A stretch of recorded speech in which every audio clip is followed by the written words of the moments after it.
This channel is supported by TrueFire. TrueFire is an online library of lessons from some of my favourite players. There's thousands of lessons on there. You can use the promo code JNC40 to get 40% off of any of their courses.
Okay, I was chatting to Simon yesterday and he was asking me about certain things that I do in the context of like a lesson, which I don't give that often because I don't feel super confident about my teaching. Anyway, so the thing that I kind of was reminded was this idea that you're not better than the pentatonic scale. So I think depending on your level and where you're at, sometimes I get the sense that people kind of look down on the pentatonic scale and they say, yeah, I can do this sort of pentatonic noodling thing, but I want to get to the next step, or I'm stuck in a rut. Or they might say, you know, things like, what mode are you using, or what are you doing there? It sounds like you're playing like an arpeggio. I hear these things like fairly often, but what I would say is if you look at some of the very best players in the world, people like Joe Bonamassa, people like Guthrie Govan, people like Eric Johnson, people like Robin Ford, a lot of them, Mateus Asato, still rely super heavily on the pentatonic scale. Ben Unson even. It remains a really important foundation. Now, I actually came to the pentatonic scale after I had learnt the major scale. I came from piano and I learnt like the major scale on guitar. The pentatonic scale came later for me. The other real key about the pentatonic scale is this is what you hear a lot of vocalists using a lot of the time, particularly if they're sort of doing a run or anything like that. So if it's Beyonce or R. Kelly, someone, you know, R&B singers, like oftentimes their runs will be quite pentatonic based and they sound great. I think vocal runs to me sound some of the most musical stuff when they're, you know, done sensibly. So that was kind of the gist of this kind of thinking about, okay, so I thought I knew the pentatonic scale. Do I really?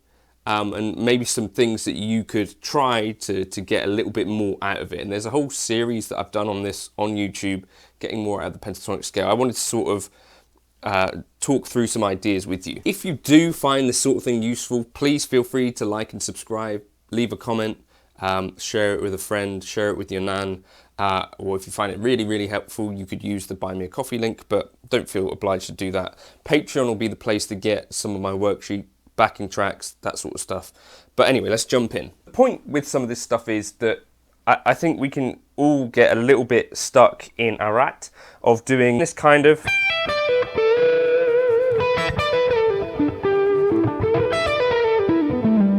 stuff and thinking that that is what the pentatonic scale has to offer. But when we really think about it, how much exploration have you really done of the pentatonic scale? So first of all, if we're in G major, the G major, E minor pentatonic scale relationship, I think that's important to know that anytime you have like a G major, the relative minor is where your pentatonic scale would be. You probably already know that, but say you're playing in G, the pentatonic that goes with that is a minor third away, if you're doing the minor pentatonic shape. If you're doing the major, obviously it's going to be just here. Now, I might assume that if you've clicked this video, you already know that part. And I might also assume that some of you are going to know that the pentatonic scale exists all over the neck. Now, what I would suggest, if you're interested in these things like Joe Bonamassa, Eric Johnson, folks like this, what they do, Mateus Asato, is that they have an almost, if not seamless, way of moving between these shapes. And this is the real key, I think, to getting more out of the pentatonic scale, is that you need to be working on joining these things up. So instead of just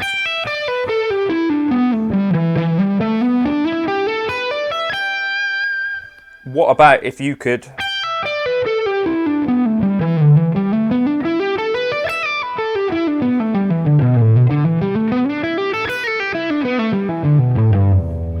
join them all up in this kind of way? So there are 5 shapes. So maybe you say, right, well, I could choose one of those per day. So your one that you already know, join the next shape to it. So you might go this way.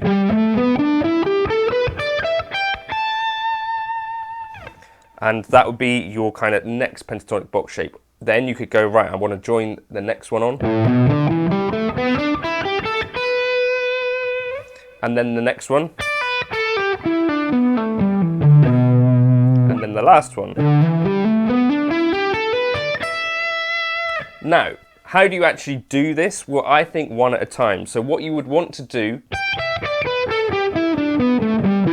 find a song in G and kind of experiment going up and down the scale, or practice with a metronome, but then start thinking about adding the next one on. So Guthrie Govan talks about this kind of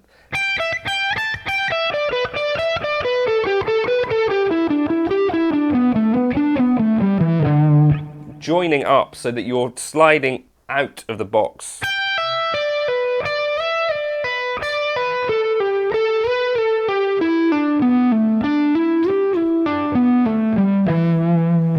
This sort of thing, I think, is where you can really start to unlock some musical stuff in the pentatonic scale. So once you're comfortable and you've felt that this part here of the pentatonic scale, you know, so we might call this shape 1 and shape 2. Once you started to find that, you know, you can actually join these up and maybe you can do them in other keys, so you start playing in B minor.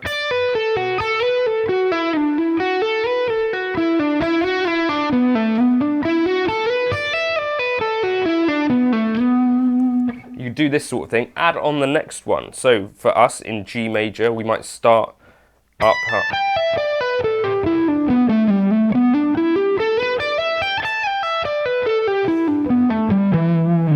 And all I'm really doing here is just descending.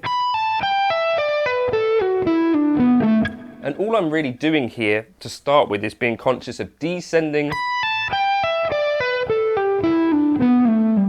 through one shape and ascending through the next.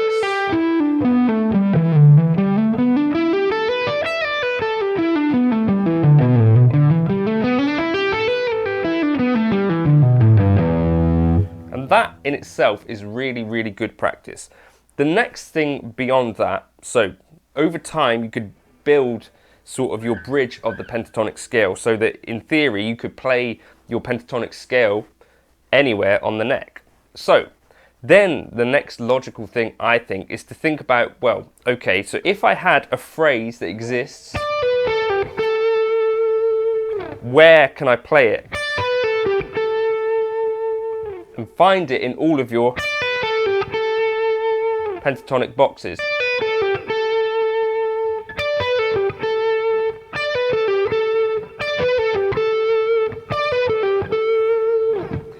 In that kind of way, and you could maybe even consider, right, well, if I've got this phrase, what if I dropped it an octave?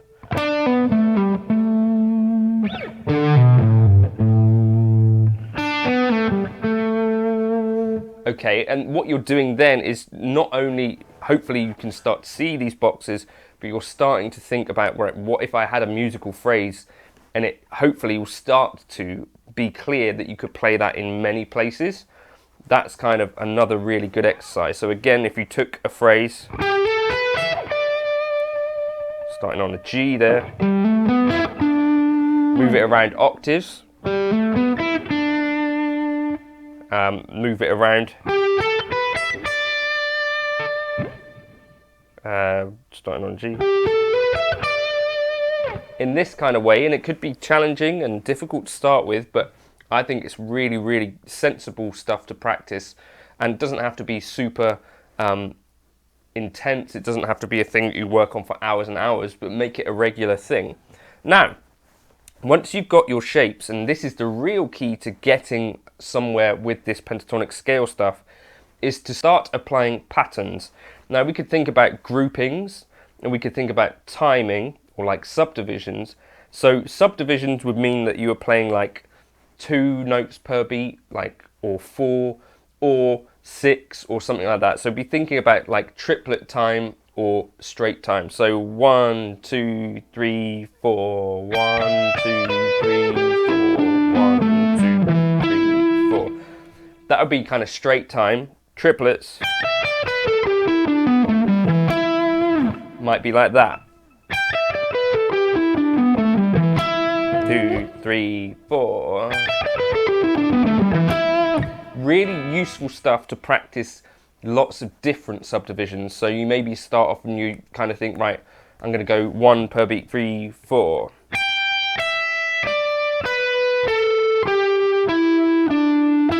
Two, 3 4, 2 per beat, 2 3 4. 2 3 4, 3 per beat. 2 3 4 4. Practicing this stuff in this way really helpful. Groupings, however, are going to be like a slightly different thing, which I think really unlock another huge element. So you could think about groupings. So if you imagine you're going to think about groupings of 3 notes, and they could be any 3, but in this context we're going to go down the pentatonic scale 3, and then down again, but starting from the next note. So we start on the highest note, and then we start on the next highest note, like the next note down.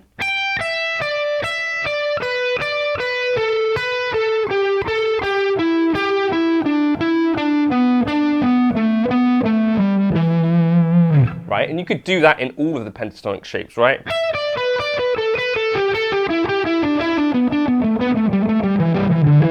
And it sounds quite a lot to me like something that Thin Lizzy might have done.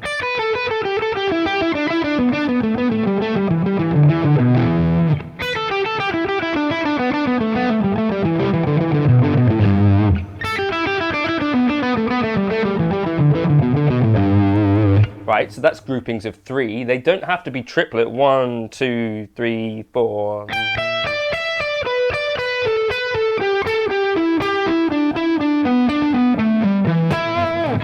Right, they could happen to be groupings of 3, but with a straight subdivision, and then it would go across the bar in a really interesting way. Groupings of 4 could do the same kind of idea.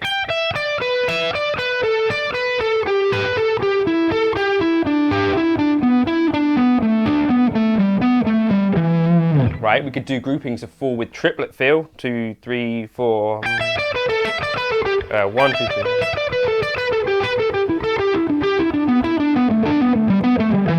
2 3 4.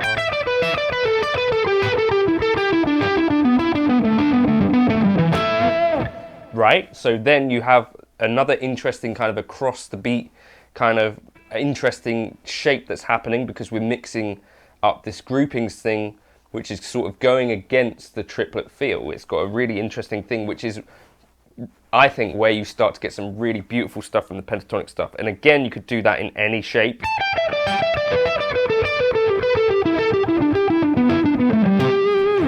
Right?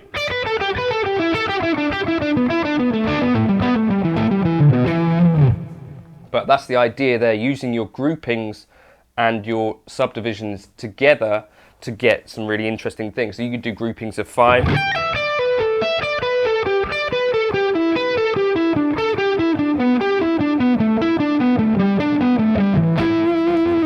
Okay, and what we're doing is taking sort of like a concept and moving it through the scale and through the strings. So you could do this, I do this sort of thing all the time.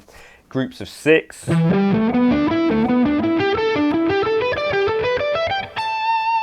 Yeah, that sort of thing. So we're going up the scale 6, coming back down a string and up the scale 6 again. Back down, back down.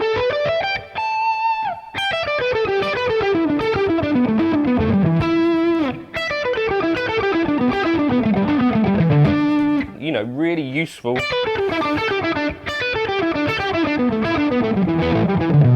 Not just for the sake of having the ability to be able to do it, but also it helps to solidify your viewing of the pentatonic scale. So I think if you can get some of those concepts under your fingers, you can really quickly start to have a lot of fun with it. And again, like I started the intro, the pentatonic scale doesn't have to be played fast to be interesting. If we take these grouping things, you can use these to make like a hypnotic groove that kind of happens.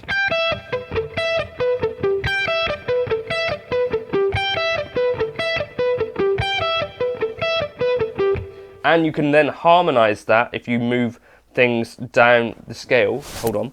We'll take our initial part. So it's 5 note patterns, right? 1, 2, 3, 4. We can move down 2 shapes. So the next shape would be here. And we get this kind of interesting kind of harmony. 3, 4.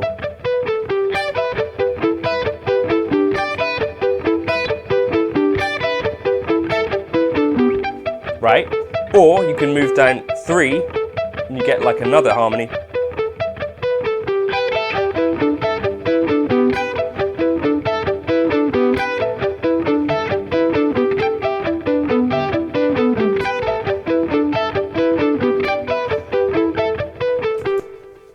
And you can literally just write pieces of music and interesting things, and I find that sort of stuff really inspiring. You know, pick a different kind of grouping, 2, 3, 4.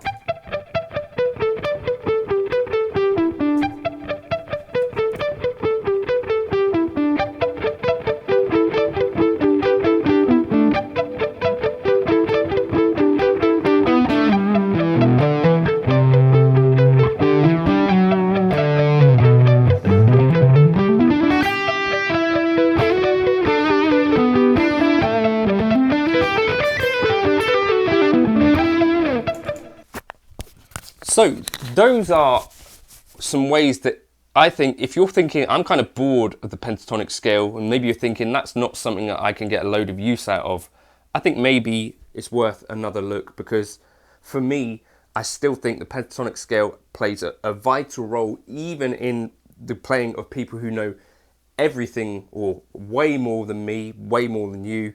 People like Ben Unison still use the pentatonic scale all the time, because it's such a musical sounding scale. It's a scale that is used all around the world, and it's got a really beautiful sound, especially when used in certain interesting ways. So maybe consider, do you really know the pentatonic scale? Do I really know it?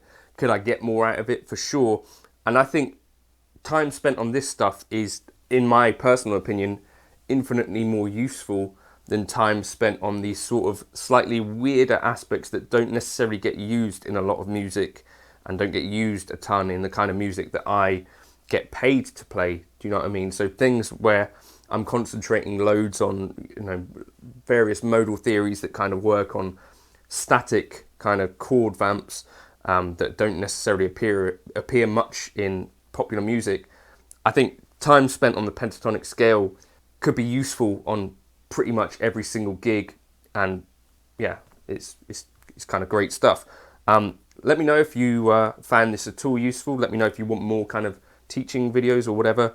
I'll be happy to try and tackle some of this stuff, and Patreon will be the place to get back in track and kind of the worksheet explaining some of that stuff. Catch you in another video soon. Cheers.